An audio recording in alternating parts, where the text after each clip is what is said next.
Mayor Wolfsheim's name wasn't in the phone book. The butler gave me his office address on Broadway, and I called information, but by the time I had the number, it was long after 5 and no one answered the phone.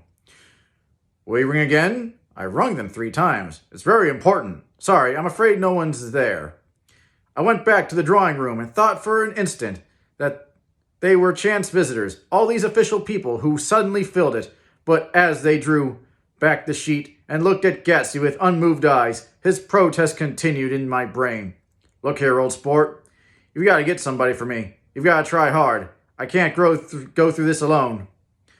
Someone started to ask me questions, but I broke away and going upstairs, looked hastily through the unlocked parts of his desk. He'd never told me definitely that his parents were dead. But there was nothing, only the picture of Dan Cody, a token of forgotten violence, staring down from the wall. Next morning, I sent the butler to New York with a letter to Wolfsheim, which asked for information and urged him to come out on the next train.